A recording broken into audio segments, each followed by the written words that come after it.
Hello everyone, Assalamu alaikum. Myself Shati Shikdar and welcome to my another video. বিশ্বের যে প্রান্তে বসে আজকে আমার ভিডিওটা দেখছেন না কেন সবাইকে জানাই আন্তরিক শুভেচ্ছা এবং অভিনন্দন।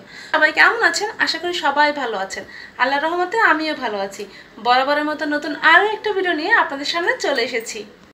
এই তো বাসা থেকে বের হয়ে ব্যাংকে চলে এসেছি। তো এখান থেকে বুথ থেকে নূরের বাবা আমাকে টাকা তুলে দিচ্ছেন।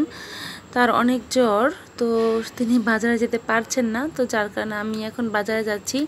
বাসায় নূরের দুধ নেই, আরও কিছু বাজারে দরকার ছিল, তো সেটাই আনতে যাব। তো নূরের বাবা আমাকে টাকা তুলে দিচ্ছেন আর তিনি এখান থেকে বাসায় চলে যাবেন, যেহেতু বুথটা আমাদের বাসার সামনেই। তো এই তো আমি এখন নূরের বাবার কাছ থেকে টাকা নিয়ে তারপর চলে যাব নূরের জন্য দুধ কিনতে, তারপর সেখান থেকে চলে যাবো বাজারে। তো বাজার কি করছি তা তো থাকছি আজকের এই ব্লগে। যদি পুরাটা ব্লগ দেখেন আপনারা তো অবশ্যই সেটা জানতে পারবেন। তো এই তো আমার এখানের কাজ শেষ, তো এখন টাকা নিয়ে আমি বের হয়ে যাব। তো নূরের বাবা এখান থেকে বাসায় চলে যাবে। তো এই তো আমি এখান থেকে বের হয়ে এখন নূরের জন্য দুধ কিনেছি। দুধ কিনে এই তো একটা রিকশায় উঠে পড়েছি আর এখন আমি চলে যাব আটিপাড়া বাজারে।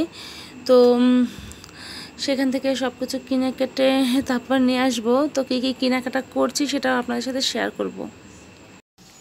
তো গাইস, বাজার থেকে চলে এসেছি, দেখেন প্রচুর পরিমাণে ঘামাচ্ছে। তো এত পরিমাণে গরম তা ধারণার বাইরে, আর বাজারের যে দাম শাক সবজি বলেন, তো আমি একেবারেই হতাশ হয়ে আজকে বাসায় ফিরে এসেছি। তো কি কি বাজার করেছি সেটা তো আপনার সাথে শেয়ার করবই, দেখতেই পাবেন। তো এই তো এখন বাজারে গিয়েছিলাম, সেখান থেকে আমি এই যে বনরুটি নিয়ে এসেছি। তো এটা দিয়ে আমি বার্গার বানাবো, যার কারণে নিয়ে আসা।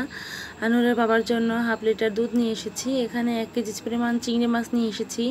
আর মূলত যার জন্য বাহিরে যাওয়া সেটা হলো নূরের জন্য দুধ কেনা। তো দুধ শেষ হয়ে গিয়েছিল, ওর জন্য 1 প্যাকেট দুধও কিনে নিয়ে এসেছি। তো এটাই ছিল আজকে আমাদের বাজার। তো সব কিছু এখন ফ্রিজে রেখে দেবো আর নূরের বাবাকে দুধ আর ডিম এটাকে সেদ্ধ করে দিব আর দুধটা জাল দিয়ে দিব। তো এখানে আমি আর দুটো ব্যান্ড কিনে এনেছি। তো চুলের ব্যান্ড ভেঙে গিয়েছে, বাসায় যে কটা ব্যান্ড ছিল সব ব্যান্ডই প্রায় বলতে গেলে ভেঙে গিয়েছে। তো ভাবলাম দুটো ব্যান্ড নিয়ে যাই।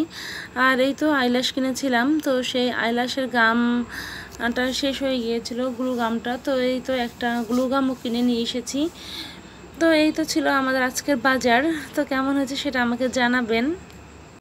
এই তো এখন ওর বাবার জন্য দুধ গরম দিয়ে দিয়েছি। তো দুধটা হয়ে গেলে আমি এখন ডিমটাও সিদ্ধ করে নিব। তো যাই হোক, আজকের আমার এই ভিডিওটা কেমন লেগেছে আপনাদের সেটা আমাকে অবশ্যই কমেন্টস করে জানাবেন।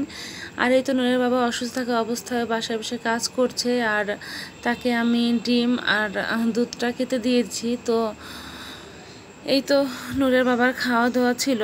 তো রাতে নূর ঘুমিয়ে যাবার পরে নূরের বাবা গায়ে তো জ্বর, তার মুখে কিছুই যেন ভালো লাগছিল না। তো বললো একটু কাঁচা আম কেটে দাও। তো প্রায় রাত 2টো বাজে, তখন আমরা এই যে কাঁচা আম কেটে তারপর এখন নূরের বাবা আর আমি খাবো দুজনে। তো আমটা এত পরিমাণে টক ছিল যেটা ধারণার বাইরে, বলার বাইরে।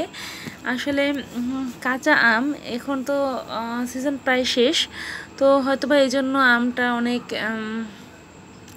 টক। তো এই তো এখন আমি মরিচ আর লবণ আর সরিষার তেল দিয়ে এই তো মাখিয়ে নেব। আর এভাবেই নূরের বাবা খেতে যাচ্ছিলেন, তো সেভাবেই আমি মাখিয়ে নিয়েছি। তো আমাদের এই আম মাখাটা এভাবে আপনারা কারা কারা খেয়েছেন সেটাও কিন্তু আমাকে কমেন্টস করে জানাতে পারেন। তো আপনাদের কমেন্টস করলে আমার খুবই ভালো লাগে। তো যাই হোক, ভিডিও করছি আপনাদের জন্যই, আপনাদের ভালো লাগা মন্দ লাগা সব কিছুই আপনারা আমাকে জানাবেন। আপনাদের ভালো লাগা মন্দ লাগা নিয়েই আমার ভিডিওটা তৈরি হয়। তো যাই হোক আজকের ভিডিওটা আপনাদের কেমন লেগেছে সেটা আমাকে অবশ্যই কমেন্টস করে জানাবেন। আর আজকের ভিডিওটা থাকছে এ পর্যন্তই। জানি না ভিডিওটা কতখানি ভালো লেগেছে, আপনাদের কতখানি আনন্দ দিতে পেরেছি। তো আজকের মতো এখানেই বিদায় নেব। সবাই সুস্থ থাকবেন, ভালো থাকবেন, নিজেকে নিরাপদে রাখবেন। এই তো আল্লাহ হাফেজ, টাটা।